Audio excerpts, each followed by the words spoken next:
నేను లండన్ తిరిగి వెళ్ళిపోతున్నాను. రవి, నువ్వు ఇక్కడికి గానీ రాలేదో? ఏంటి జాను, బెదిరిస్తున్నావా? రాలేదంటే ఏం చేస్తావు? నీ ఆస్తి అంతా వేరే ఎవరికైనా రాసిచ్చేస్తావా? సంతోషంగా రాసేసుకో. తర్వాత ఇంకే ఉంటుంది చేయడానికి. నన్ను ఇంట్లోకి రానివ్వవా? రానివ్వకు. నాకు అది అసలు ప్రాబ్లమే కాదు. ఎందుకంటే నేను లండన్ని వదిలి రాను కదా. నాకు నీ ఆస్తి వద్దు, ఆ కుటుంబము వద్దు. అశిషు, ఏంటి ఆస్తి వద్దు అని చెప్తున్నాడు? జాను, ఇక నుంచి నాకు నచ్చినట్టు నా లైఫ్ని ప్రశాంతంగా గడపబోతున్నాను.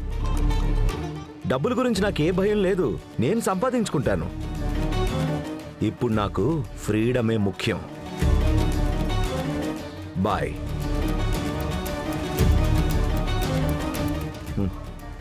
రాసాం, వెళ్దాం.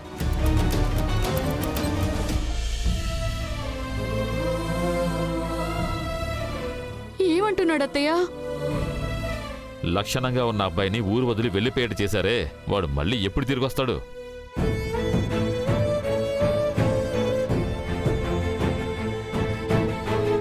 ఏంటి ఝాన్సీ అమ్మ, అబ్బాయి ఇంకా రానేలేదే? ముహూర్తం కూడా మించిపోతుంది కదా. కొంచెం ఓపిక పట్టక్క, వచ్చేస్తాడు. నేను చెప్పాను కదా బలవంతంగా చేశారని. ఇంకా అబ్బాయి వచ్చినట్లే. ఇలా మోసం చేసి వెళ్ళిపోయాడే. ముందే తెలుసుంటే దగ్గరుండి తీసుకుని వచ్చేవాళ్ళం కదా అత్తయ్య. ఇప్పుడు ఏం చెయ్యాలి అత్తయ్య? కుటుంబమే వద్దు అని చెప్తున్నాడు కదా.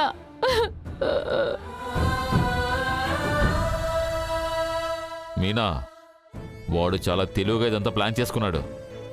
వాడిని మనం తిరిగి తీసుకొని రాలేము. అలా అని సరే వెళ్ళు బాబు అని వదిలేస్తామన్నయ్య. మరి ఇంకేం చేయగలవు? అత్తయ్య, మనం అందరం కలిసి ఇంటికి వెళ్ళిపోదాం. నాకు తెలిసి ఇంకొద్దిసేపట్లో ఫ్లైట్ వచ్చేస్తుంది. వాడు దాంట్లోనే లండన్కి వెళ్ళిపోతాడు. వాడిని పోనివ్వండి. కొద్ది రోజులు అయ్యాక తన మనసు కుదుటపడిన తర్వాత తిరిగి ఇంటికి తీసుకొద్దాం. ఆ తర్వాత మనమంతా ఈ ఫంక్షన్ గురించి మాట్లాడుకుందాం. గణేష్, ఏంటి మాట్లాడుతున్నావు? రవి ముందులా కాదు. ఇప్పుడు వాడికి పెళ్ళయింది. భార్య అంటూ ఇక్కడ ఒకతుంది. తనని వదిలేసి ఇంకో అమ్మాయితో ఫారెన్కి వెళ్తున్నాడు. అది నేను చేతులు కట్టుకుని చూస్తూ ఉండాలా? అలా కాదత్తయ్య, వాడలా వెళ్ళిపోతుంటే మనం ఏం చేయగలం? ఏమీ చెయ్యలేకపోతే మాట్లాడకుండా ఉండాలి. పనికి మాలిన మాటలన్నీ మాట్లాడటం సరికాదు.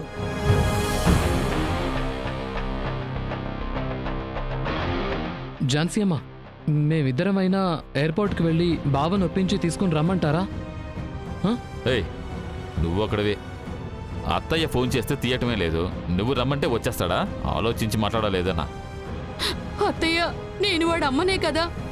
నా మీద మనసులో కొంచెమైనా ప్రేమ ఉంటుంది కదా. నన్ను చూసైనా వాడు వస్తాడేమో నేను వెళ్ళి చూస్తాను అత్తయ్య. నేను వెళ్తాను. జాన్సమ్మా, నేను వెళ్తాను.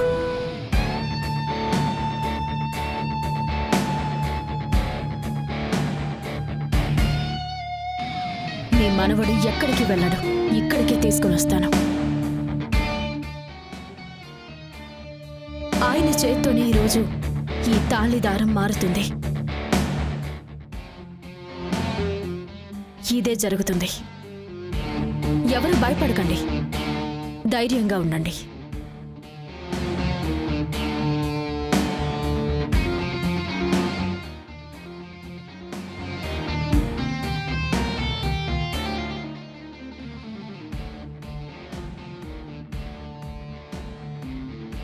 ఈ అమ్మాయి మీద కోపంతోనే కదా వాడు దేశం వదిలి వెళ్ళిపోతున్నాడు.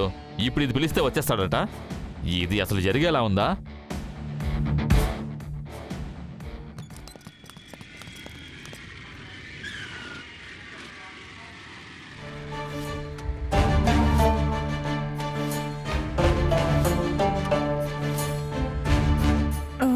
ఇంకా ఎంతసేపు పడుతుంది బేబీ? ఇంకో 10 minutesలో బయలుదేరదాం శామ్. ఫ్లైట్కి ఇంకా టైం ఉంది కదా. టైం ఉంది, కానీ ఇక్కడ నుంచి వెళ్ళేంత వరకు నాకు టెన్షన్గానే ఉంటుంది బేబీ. చిల్.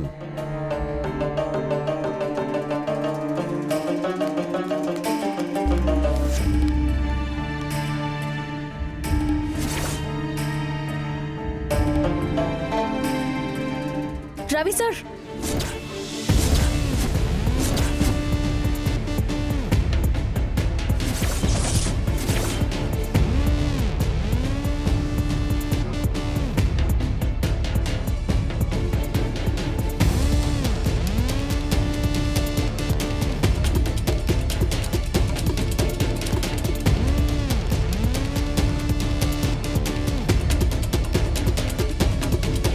రవి సార్, ఇక్కడేం చేస్తున్నారు మీరు? అన్ని విషయాలు ఫోన్లో చెప్పాను కదా, తెలిసే కదా నువ్వు వచ్చావు. చెప్పింది మళ్ళీ మళ్ళీ చెప్పలేను. నాకు ఈ ఊర్లో ఉండటం నచ్చలేదు. నేను ఫారెన్కి వెళ్ళిపోతున్నాను. రవి సార్, ప్లీజ్ వెళ్ళకండి. జాన్సమ్మ చాలా బాధపడుతున్నారు. రండి, ఏమన్నా ఉంటే మనం ఇంటికెళ్ళి మాట్లాడుకుందాం.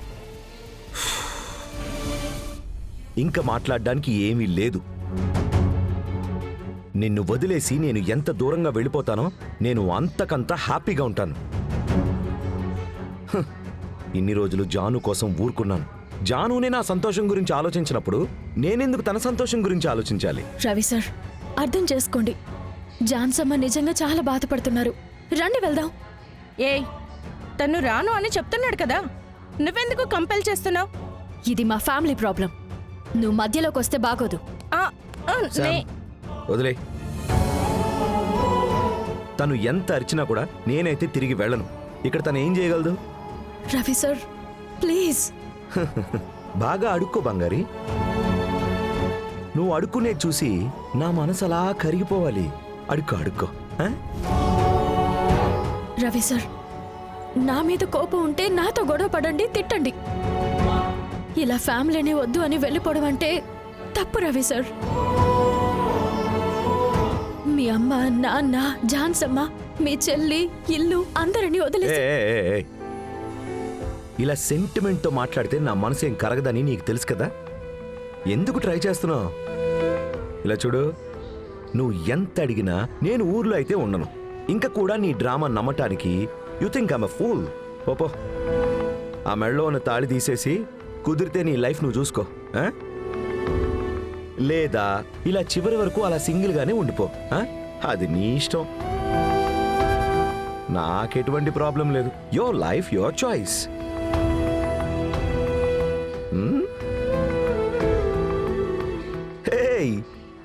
ఏంటవి, కన్నీళ్ళేనా?